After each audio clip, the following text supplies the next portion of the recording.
What's up, PGF Nation? Super Bowl 60 is here. We're going to preview the game with matchups to watch, X Factor players, our favorite prop bets, Super Bowl MVP betting odds, and of course, we're each going to make our picks for who we think is going to win this game. We're also going to make betting picks on the spread, the over-under. We're going to attack it from all angles here. I'm your host, Brad Fowler, my co-host, Alex Higdon.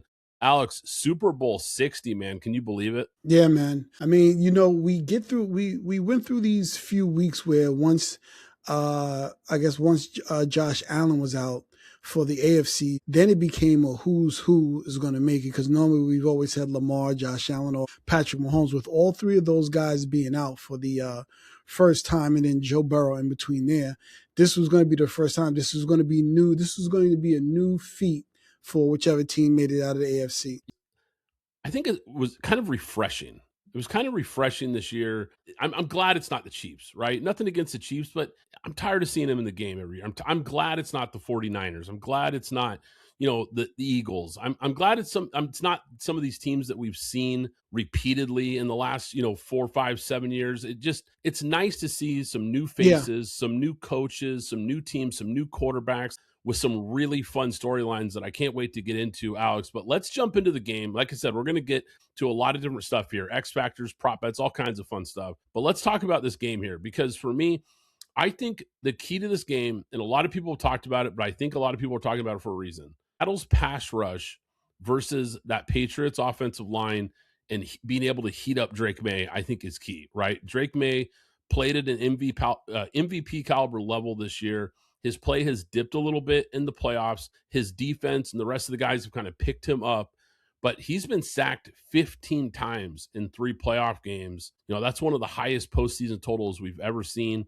We know the Seattle defense is legit. It's built to be able to pressure with 4 guys. They don't have to blitz a lot. New England's offensive line, like I said, has been a bit of a liability here. It's probably the weak point on this team. So this is a matchup that a lot of people are circling here. I think if Seattle wins consistently up front, I think this game could tilt in their favor. That's why I think this is a key matchup. When you look at the Patriots, your record is whatever your record is. Yeah, since week 6, they've only played 2 teams with winning records. So since week 5, they played Buffalo. So since week 6, they played New Orleans, Tennessee, Cleveland, Atlanta. Tampa Bay had a winning record. The Jets, the Bengals, the Giants. And Buffalo had a winning record. Baltimore, the Jets, and then Miami.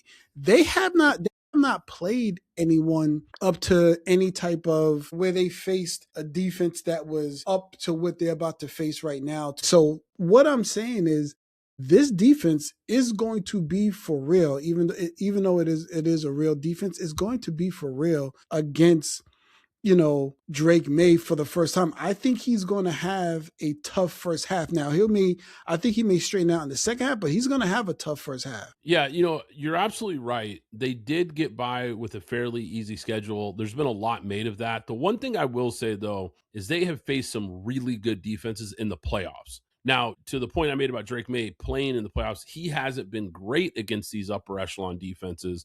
But if you look at the Chargers, you look at the Broncos, the Houston Texans, like these are really high level defenses. These are all top 10 level defenses. Now, Seattle might be better than all of them, to be fair, but they have passed the test, right? But I think that another key here is going to be, because we're talking about Drake Maye, but I think if I'm Josh McDaniels and I'm putting together this game plan, I think they've got to be patient with the run game. I think it has to be something. They cannot go away from the run to protect Drake Maye. This is going to be a game where I think Travion Henderson, I think Ramondre Stevenson both have to be a factor. Now, I'm not saying they have to have big games, because quite frankly, I don't know if they will, but they have to be a consistent factor that Seattle has to consider. And I think inside of that, to go a little step further, I think Henderson is a key player to watch. If the Patriots are going to have success on offense, I think Henderson might be a bigger factor, because I'm expecting some screens, maybe a little more screen game than we've seen from the Patriots, to try to offset that pass rush, to try to kind of slow those guys down. So I'm expecting a pretty good dose of Stevenson and Henderson, maybe some 21 personnel, giving some wrinkles here and putting some things out there for Seattle to kind of have to think about, because we know Seattle has the best run defense in the NFL. You don't want to get in those obvious passing situations. You don't want to get in those situations where Drake Maye is in 3rd and 7, 3rd and 8 and long. Those are going to be tough. That's when you're going to risk big sacks, big turnover type plays. And if you look statistically, Drake Maye struggles when he throws over 33 times in a game. The Patriots are actually 3-8 when he throws over 33 times. So being patient with the run and setting Drake Maye up for success versus this high octane defense, I think is going to be key in this game. Yeah, and I think, and to be honest with you, on the other side of it, I think Sam Darnold is going to have some issues too, because JSN is going to be covered by Christian Gonzalez, right? That's not this is, to me, this is top 5 echelon coverage that he's going to get from Christian Gonzalez. He's not going to be able. Well, as we look at it player to player, he shouldn't be running free. It doesn't mean he's not going to get catches. It just means he may go 10 for 65 as opposed to 10 for 125. And that's a big difference in what Christian Gonzalez coverage is against, Emmanuel Forbes. But I'm saying that JSN is going to be covered. So I think both quarterbacks are going to struggle a lot in that first half. I'm glad you brought this matchup because I had this in my notes, Alex. This was the key matchup for me in this game. Christian Gonzalez versus JSN. You've got one of the best corners in the National Football League. You have one of the best wide receivers in the National Football League. This is going to be a matchup to watch. I'm going to be curious to see if Gonzalez travels with JSN. We've seen him do that in the past. Or if it's just going to be situational matchups. How they utilize Gonzalez versus JSN is going to be interesting because we know, early in Jaxon Smith-Njigba's career, he played primarily in the slot. Well, they're moving him around a lot more now. So he's lining up outside. He's lining up in the backfield sometimes. They really move him around. So how they move their defense around is going to be really interesting. Gonzalez, we know, is one of the best man-to-man cover corners in the game. Might be a situation where he shadows them, but I expect JSN to be in motion a lot in this game because I think it's 2 things. They're going to try to test to see what type of coverage is Darnold getting. Are they in zone coverage or is Gonzalez traveling with him? Are they going to roll safeties to his side? That chess match is going to be really, really interesting. And if Christian Gonzalez can kind of disrupt JSN early, because we know Sam Darnold, when you watch the tape, JSN is not only his go-to guy, it's his first progression almost every passing play. It is almost exclusively JSN as his first progression. If you can take away that first read and force Darnold to get to his second read, get to his third read, now you've got a chance to have your pass rush get home. Now you've got a chance to force other guys to beat you. And it brings me to another point here. Cooper Kupp is a guy to watch in this game. Cooper Kupp over 3.5 receptions is my favorite prop bet in this game because I'm with you. I don't think Gonzalez is going to erase JSN, right? I don't think he's going to take him away, but I think there's a chance that he slows down his production. And the other part of this too is I do think Vrabel is going to do everything in his power to design his staff, I should say, and him are going to design everything in their power to try to limit JSN and take him out of the game plan. So early in this game, especially, I think Darnold is going to be forced to go to his other guys. And we know Cooper Kupp might not be the player he was in his Triple Crown year, but he's still a very reliable player for Darnold to go to. And I think he's going to have a lot of one-on-one coverage in this game. So I like Cooper Kupp over 3.5 receptions. Maybe he doesn't have a huge statistical game, but I could see him leaning on him, especially as a chain mover and kind of a safety valve in this game, depending on how much coverage we see towards JSN. So that's my favorite prop in this game. Yeah, I mean, basically, Christian Gonzalez, you follow JSN, and I'm running my defense any other way. If I want to run zone blitzes, I don't care. You cover JSN, we'll take care of everything else, and that's what I would do. And then I'll adjust as I have to adjust. But I'm starting out there. Yeah, I think there's a couple other points here about this game that I think are key that I want to touch on here, Alex. I think the playoff scoring drought, or I should say maybe they're not drought, but the drop off that we've seen from the Patriots is a little bit alarming going into this game. Regular season, they averaged almost 30 points a game. It was second best in the NFL. In the playoffs, they're averaging 18 points a game. We talked about they faced 3 really high-level defenses. So that definitely has something to do with it. But here they are facing another one. So how are they going to manufacture points? Because No team in the last 45 years has made the Super Bowl averaging 18 points per game in the playoffs in one. So this is going to be a situation where how do you manufacture touches for certain guys? How do you generate easy reads for your young quarterback? How do you keep on schedule so you're not in those third and long situations? This could be a game where the first team to 20 wins. I think this could be a fist fight. I think this could be a low scoring game because I think, to your point, I think New England's defense is a little bit underrated. I think there's so much talk about Seattle's defense and how great they are, and rightfully so, that I think we might be overlooking just how good this New England defense has been playing in its own right. Yeah, and I'm not, and that's why I flipped it when I said, we also have to talk about what New England's defense can mean to Sam Darnold. That's why I said they're both Sam Darnold and Drake May, I think, should both be slow in that first half, and it should maybe switch up depending upon what they do during halftime.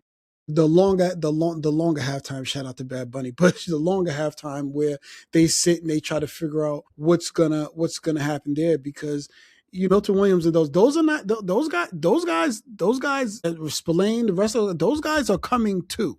Vrabel, just similar to Macdonald, is a defensive coach as well. So these guys are both mirrored at the same. Now you might like Macdonald more, or somebody might like Vrabel more, or however you do it, but they're both defensive guys coming on at the same time. Now with the running backs, I think Kenneth Walker, Zach Charbonnet's out. I guess he's done for the season, but Kenneth Walker can break one. Obviously, Travion Henderson can break one. So this might come down to maybe one of the running backs breaking along, having a long run that kind of breaks up the first half to whatever it is. But I think this is definitely going under no matter what. Yeah. So I'm glad you brought up the coaches here, because Mike Macdonald, young coach, obviously this is his first time in the big game.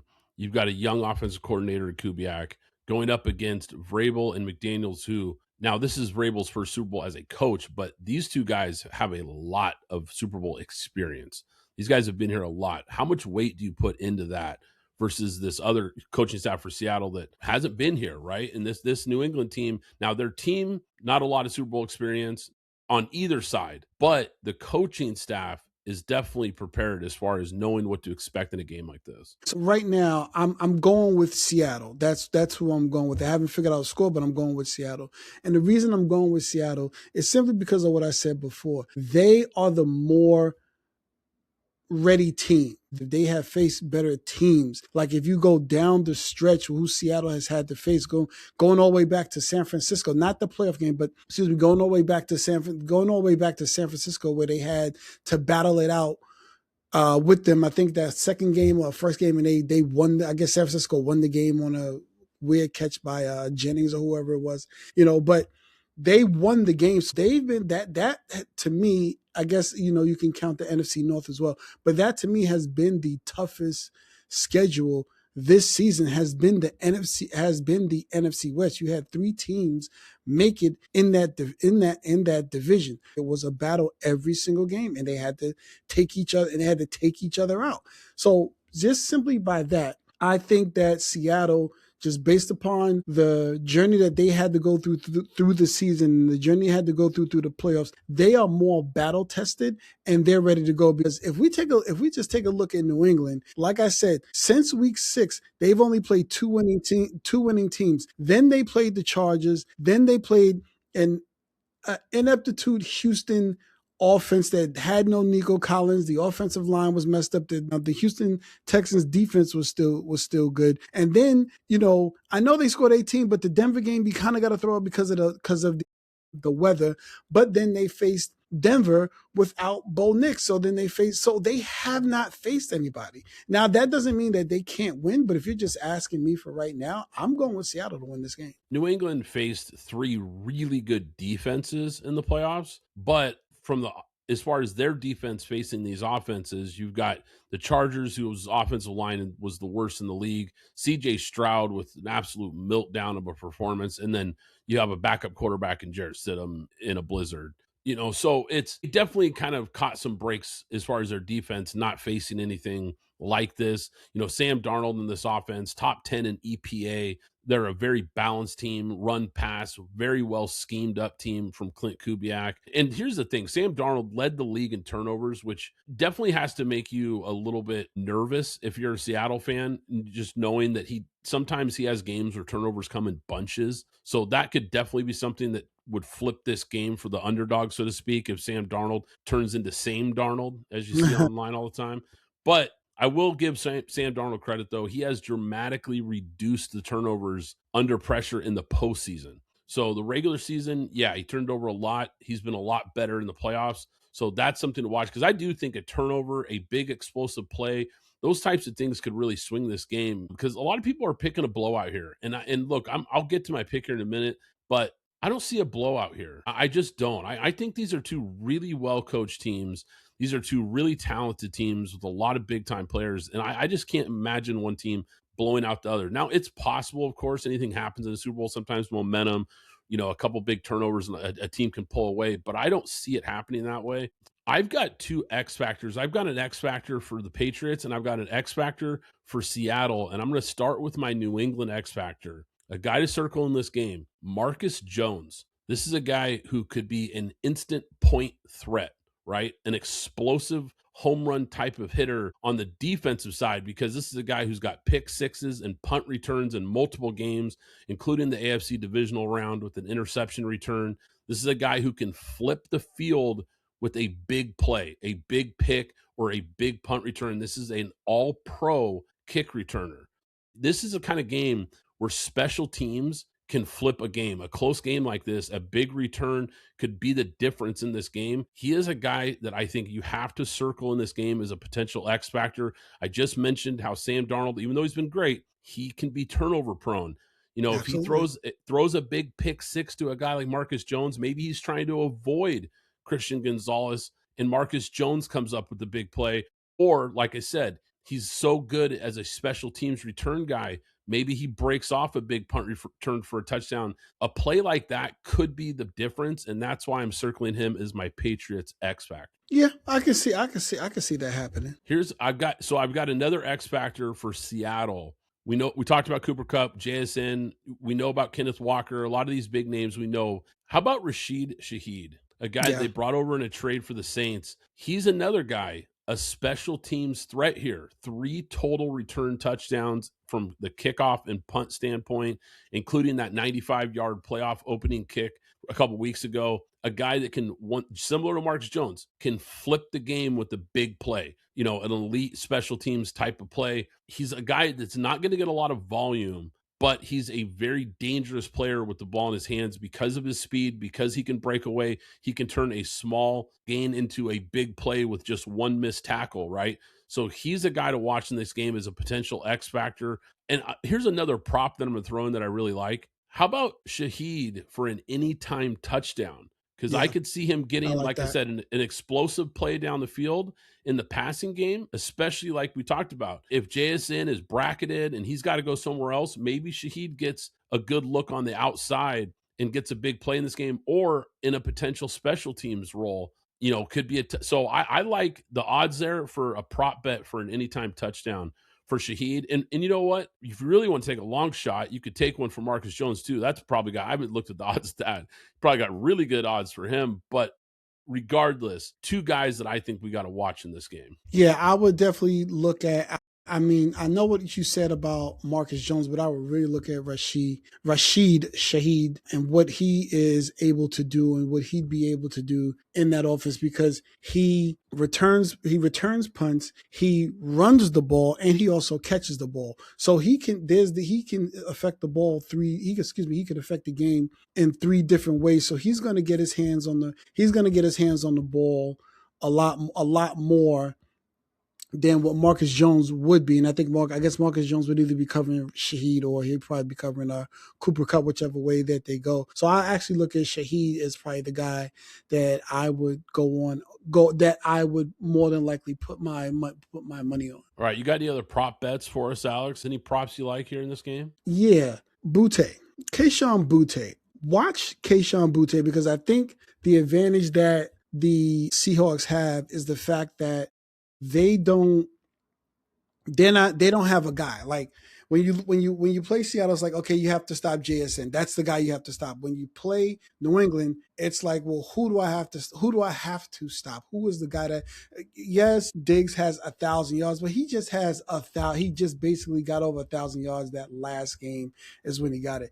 It's really whoever's open in that office. They don't have a guy that you have to key on, that you're playing against. You're playing against the entire team. So you have to pick who you want. You have to pick who you want to stop. So I think Butte can be a guy that can sneak out of there in with New England. Yeah, maybe an anytime touchdown bet on him. I'd like the odds on that for sure. I like the odds for Travion Henderson. I think, like I Mm-hmm. mentioned a minute ago, I think he's a guy that you could look at some props for, some over props, I should say, with Travion Henderson, because I think he's a guy that I think could have a bigger role in this game plan, because I just have a feeling we're going to see a lot of screen game, and we're going to see some halfback draws. We're going to see some quarterback rushing, which, here's another prop. How about the over on Drake Maye rushing yards? I think Drake Maye has to be a factor with his legs. That's when their offense is usually at its best, is when Drake Maye is a threat to run,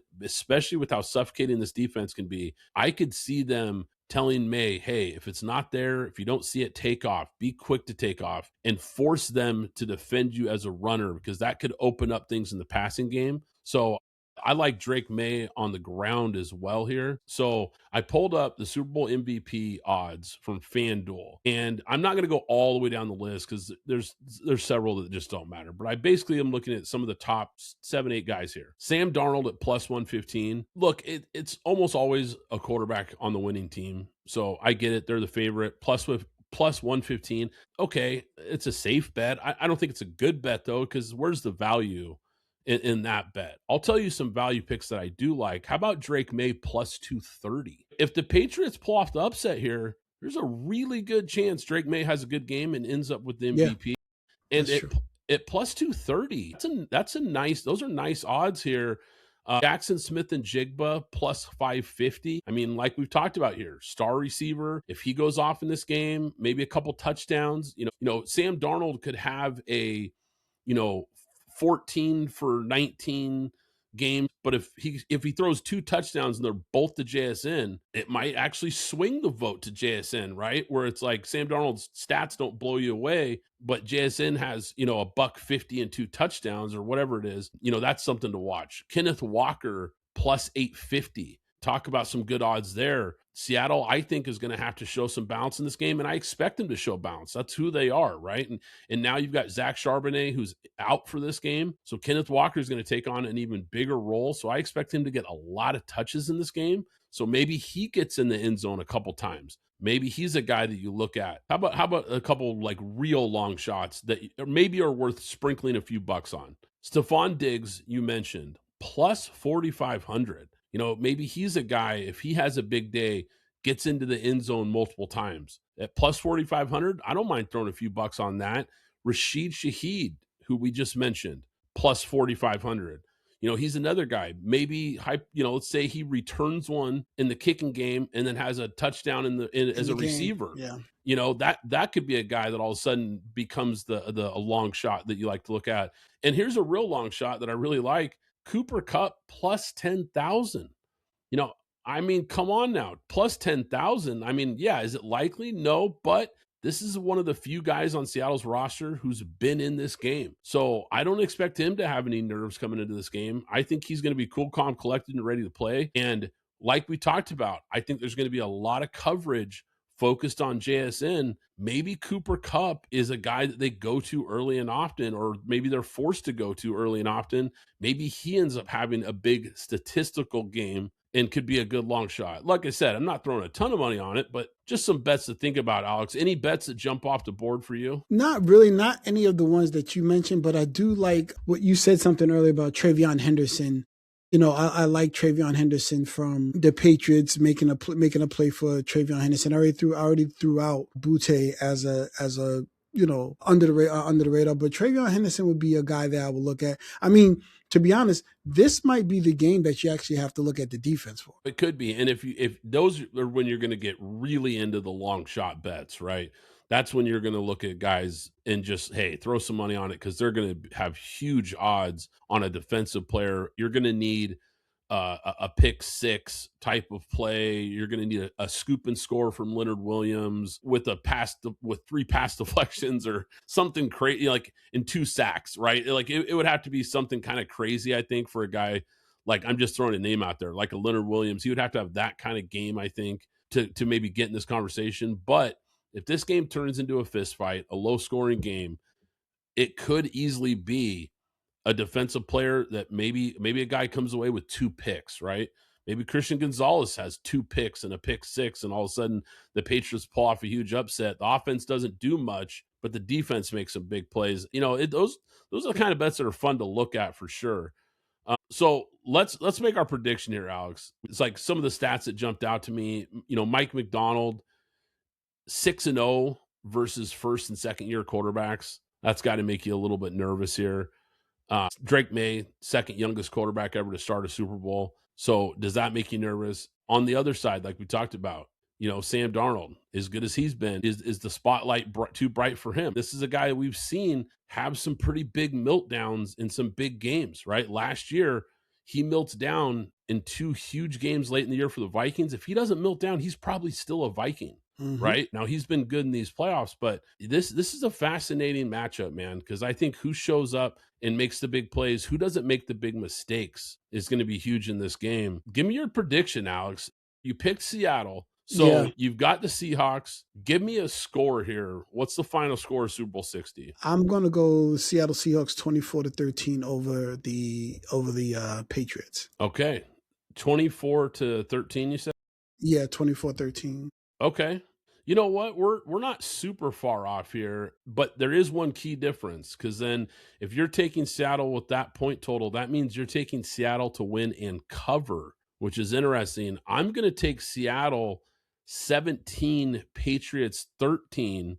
Seahawks win, but I like the Patriots plus 4.5 here. I think they find a way to hang around in that plus 4.5. I like that bet. And obviously with our point totals, we both like the under 45.5. And I think one of those touchdowns comes defensively from Seattle too. So Seattle technically only scores 17 points offensively, but scores another 7 defensively. Yeah, doesn't it just kind of feel like, and watch, it won't happen now. It'll probably be a shootout, but doesn't it just kind of feel like it's going to be low scoring field position game?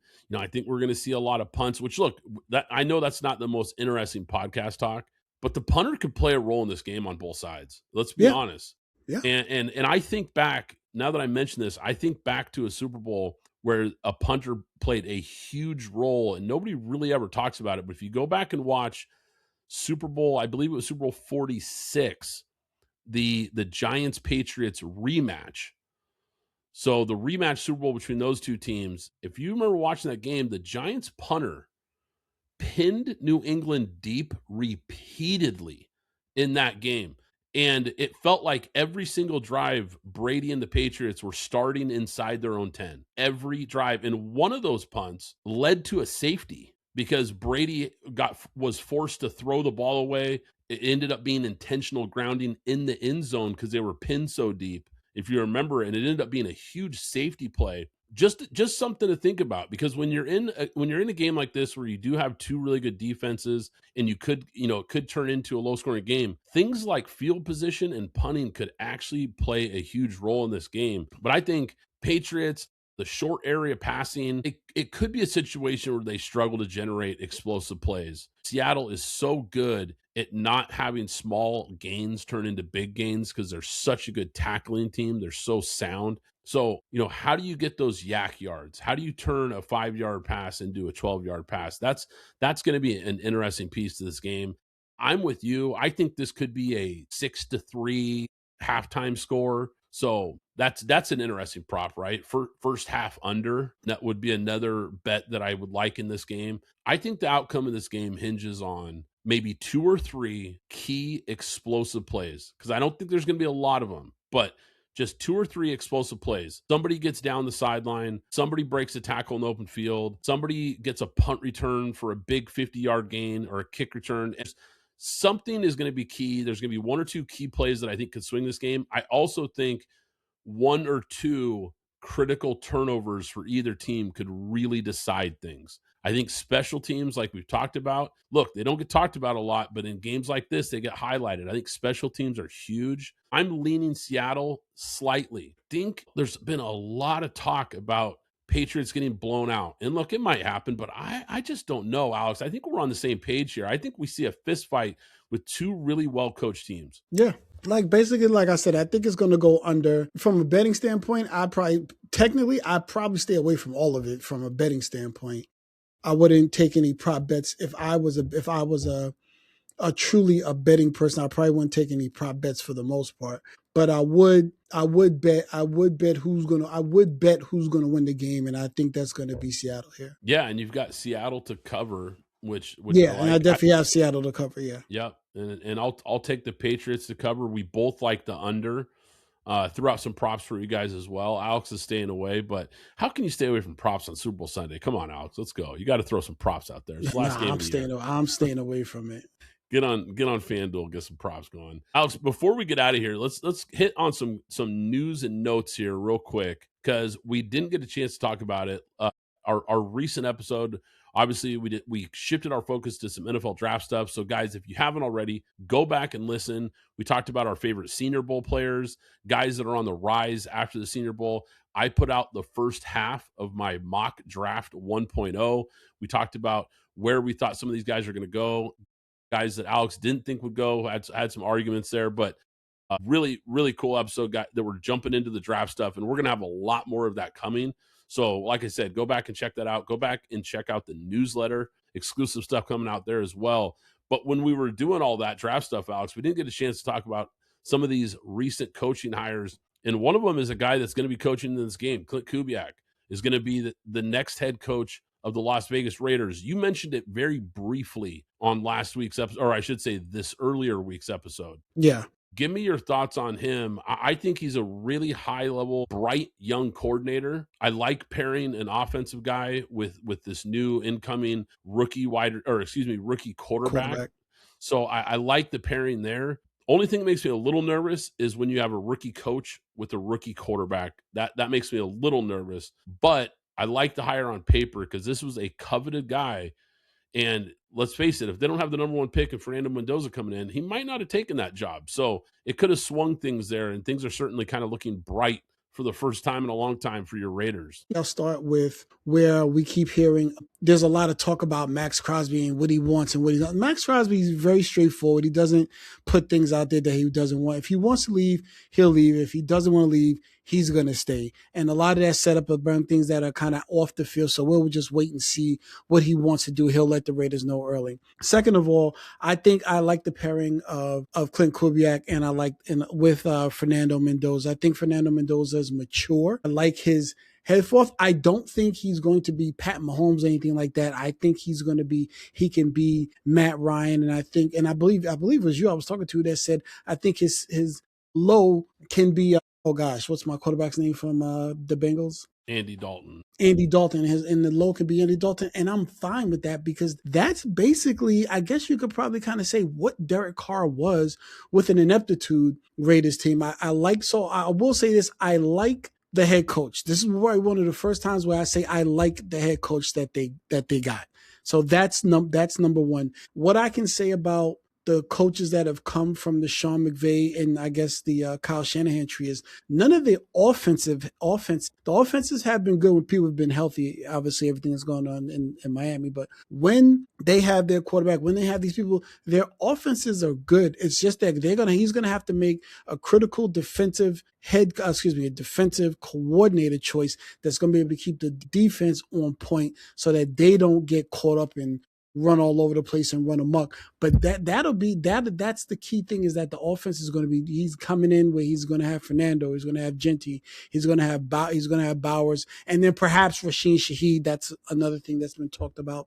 on the side, and then he has to straighten out the offensive line. But he's going to be able to do what he needs to do on offense. So those are the things that I'm key on, that I like about him coming on to this team. Great scheme guy, great play caller, a guy who layers plays, a guy who's not just picking plays off a sheet. He is picking plays with the strategy in mind, with a game plan in mind, picking plays to set up other plays.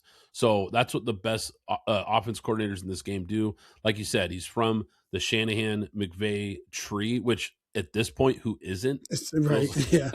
80% of the NFL, I swear, is running some version of these guys' offense at this point. You know, I get that hire for sure, but he does seem like a very bright offensive mind, and a guy who, look, his dad played in the league, coached in the league, was a high level coach. So this is a guy who's not only comes from a really good coaching tree, but just been around the game and understands the game and has been around it for a long time.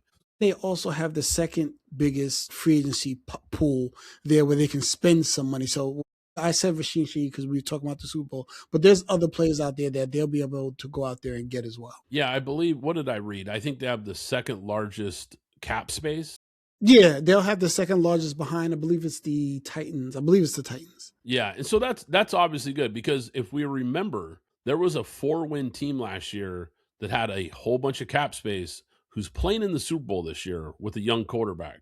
Now, I'm not saying the Raiders are going to be the next Patriots here, but I am saying is that when you get the coach right, you get the quarterback right, and you have a lot of cap space, all of a sudden you can flip a roster pretty quickly. We saw they made a lot of moves this offseason to upgrade that roster, and clearly it paid off, because here they are with the chance to bring home another Lombardi. So things are looking good for the Las Vegas Raiders, or should I say my co-host Alex Higdon's Las Vegas Raiders, for sure, man. One more with the Cardinals, LaFleur. Well, that's right. The Cardinals taking Mike LaFleur. Another guy from the same allotment of coaches, McVay and Shanahan. They are a branch right off of that tree for sure. I think he's a good coach, but at this point, like, you were kind of just musical chairs and the music stopped. I mean, am I wrong here? I mean, I was like, did anybody want this job? Did anybody want to coach the Cardinals? Like, there was a few teams that it became really clear during this coaching cycle who the good jobs were and who weren't, because, man, we saw quickly the ones who filled up and got the really high level candidates, and the guys who were just looking around saying, hey, did anybody want to take the OC job in Philly? I mean, for real? Like, how many people turned that job down? And what is it? Apparently not. I mean, well, no, I'm saying the play. So.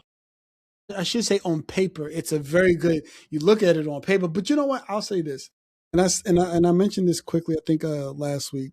With everything going on with the Cardinals, I don't know. We talked about during the season, we saw what happened with Kyler Murray, and we said what we said about Kyler Murray. I don't think the Cardinals are ready to give up on Kyler Murray, even though Jonathan Gannon and what he did with the team showed that they wanted to give up on him. I don't think the Cardinals themselves, I think they still believe in the player. And I think that's because I don't think Jonathan Gannon should have been fired. I think he was doing a solid job. He was getting the defense going. But I don't think that he should have been fired. I think they fired him because he was ready to move on from Kyler Murray, and the Cardinals are not. So they made an about face and said, no, we're sticking with Kyler Murray, and Jonathan Gannon, you're gone. And that exact decision is why they are the Cardinals. We'll just leave it at that, because I'm with you. I think he was a coach that, look, the wins-loss record, I get it. You are what your results are. I get it. But at the same time, I don't think he was a bad coach or a bad fit there. And I think he did have some momentum, even if it might not have looked like it in the win column. And now you push him out of town, and now you're starting over again. And I think he was right. The guy that needed to be pushed out of town was under center. And if that's the case, and you're right about this could come back to haunt him, because how many years has this guy been in the league? He came in 2019, so. This was his seventh year. So he's going to his 8th year. We're going into year 8 here. I mean, I'm sorry. I've seen enough. I have seen enough. I mean, I really have. Multiple coaches now, multiple schemes, multiple play callers. It's still just not going in the right direction. And look, maybe that's harsh, but you were the number 1 overall pick. There's certain expectations that come with that. and he just hasn't lived up to anywhere close to that. They've been a bottom feeder year in and year out with him. In the last 5 years, he's only played one full season. That was last year. That's it. He 14, 11, 8, and this year 5. Even though he was benched for some, but he did get hurt. He initially got hurt, and then he was benched. Yeah, and there was a podcast host sitting in this room on draft night that said injuries could be a real issue with this guy. He's 5'9", 150 pounds or whatever he is. I mean, it's just what it is. And I said it when he came out of Oklahoma. I said, look, he's a talented guy. He's not built to be a franchise quarterback. And I said it then, a guy who runs around as much as he does at his size, there's a serious injury risk here. And you're right. He has not been able to stay healthy. And that's certainly part of the equation too. But yeah, interesting times for those last two hires and what direction they're going to go in. I definitely like the direction of the Raiders a lot more than the Cardinals, but Mike LaFleur, he's a respected guy in the league. Maybe he can get things turned around in Arizona. Who knows? That is going to do it for today's episode. Hope you enjoyed it, PGF Nation. Enjoy Super Bowl 60. I know I will. Of course, your host, Brad Fowler, my co-host, Alex Higdon. This is Pint Glass Football. More NFL draft talk is coming next. Of course, we'll do a little bit of a Super Bowl recap once the game is over, but then it is all NFL draft all the way through April, man. It is going to be so fun. So guys, stay tuned for that. Hit that subscribe button, hit that like button so you don't miss out on any of those future episodes. And of course, go to the website, pintglassfootball.com, go to the newsletter so you get all of our bonus coverage as well, guys. That is going to do it, and we will catch you next time.